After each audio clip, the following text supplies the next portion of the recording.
Hi வணக்கங்க. என்னுடைய பேர் நித்யசனந்தா. தருமபுரிலேருந்து உங்களுக்காக ஒரு சின்ன வீடியோ ஒன்று போட்டிருக்கேன். ஃபஸ்ட்டு ஒரு கல்லிடம் காட்டினேன் இல்லையா, அந்த இடத்துல வந்து ஒரு நாய் 6 குட்டி போட்டா. அந்த இடத்துல சுத்தமாக நிழலுன்றதே இல்லை, ஏகப்பட்ட வெயில். போன வாரம்லாம் பார்த்திங்கன்னா ஏகப்பட்ட மழை. அவள் சுத்தமாக ஃபீட் பண்ணவே இல்லை. நானும் பார்த்துட்டே தான் இருந்தேன். பட் அவளுக்கு என்னமோ அந்த இடத்துல கொஞ்சம் கூட அவளுக்கு கம்ஃபர்டபுளாக இல்லைன்னு நினைக்கிறேன். ஸோ நான் வந்து ஏரியில் ஒரு இடத்துல வந்து க்ளீன் பண்ணி கொஞ்சம் அட்டையெல்லாம் ரெடி பண்ணி அவளை கொண்டு வந்து அங்கே வச்சேன், குட்டிங்களையும் அவளையும். ஆக்சுவலி இங்கே பாம்பெல்லாம் இருக்குது. பட் ஏதோ ஒரு குருட்டு நம்பிக்கையில் கடவுளோட இதில் கொண்டு வந்து நான் வச்சுட்டேன். ஃபுல்லாக க்ளீன் பண்ணி வச்சுருக்கேன். இந்த இடத்துல பார்த்திங்கன்னா ஃபுல்லாகவே இது வந்து ஏரி ஆக்கிரமிப்பு தான்.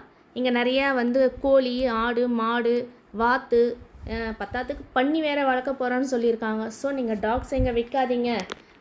இங்கே வந்து எல்லாம் நிறையா அன்னப்பொண்டா சைஸில் பாம்பெல்லாம் இருக்குது. அதெல்லாம் வந்து பிடிச்சிட்டு போயிடும், நாய்க்குட்டியை கடிச்சிடும், நீங்கள் இங்கே வைக்காதீங்கன்னு சொல்லி என்கிட்ட நேற்று ஒருத்தர் சொன்னார். அவர்கிட்ட நான் ஒன்று தான் கேட்டேன். ஏங்க இங்கே கோழி இருக்குது, வாத்து இருக்குது, இத்தனை இருக்குது, இதெல்லாம் பிடிக்காத நாயை வந்து தேடி கண்டுபிடிச்சி வந்து சாப்பிட்டு போகுமா அப்படின்னு சொல்லி கேட்டேன். அதுக்கு அவர் எதுவும் ஆன்சர் பண்ணலை. இதில் என்னன்னாக்கா ஃபுல்லாகவே அங்கே எல்லாமே ஆக்கிரமிச்சிருக்காங்க.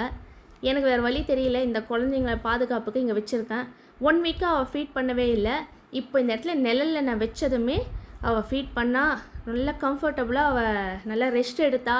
எனக்கு அது ரொம்ப சந்தோஷமாக இருந்துச்சு இதை பார்த்ததும். இங்கே ஏதோ அன்னகொண்டா சைஸில் பாம்பு இருக்குன்னு சொல்லியிருக்காங்க. மேபி இது வந்து ராமாக்கா ஏரி, தருமபுரி. இந்த பக்கம் யாராவது வந்தீங்கன்னா கொஞ்சம் அந்த மாதிரி பாம்பு ஏதாவது பார்த்தீங்கன்னா வனத்துறைக்கு கொஞ்சம் கால் பண்ணி சொல்லிவிடுங்க. ஏன்னா பாவம் நிறைய மனுஷங்களை கூட அந்த மாதிரி சைஸ் பாம்பு பிடிச்சி சாப்பிட்ருப்போம். நம்ம வந்து மூவிலெல்லாம் பார்த்துருப்போம் இல்லையா. என்னெல்லாம் கதை சொல்கிறாங்க பாருங்களேன். சினிமாவில் வர மாதிரி கதை சொல்கிறாங்க. நான் 2 இயர்ஸாக இந்த ஒர்க் பண்ணிகிட்டு இருக்கேன். பட் இது வரைக்கும் இந்த மாதிரி நான் வீடியோஸ் போட்டது கிடையாது.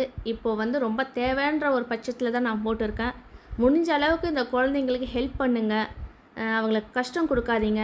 நம்மளை மாதிரி தான் அவங்களுக்கும் பசிக்கும், அவங்களுக்கும் தண்ணி தேவைப்படும், நிழல் தேவைப்படும்.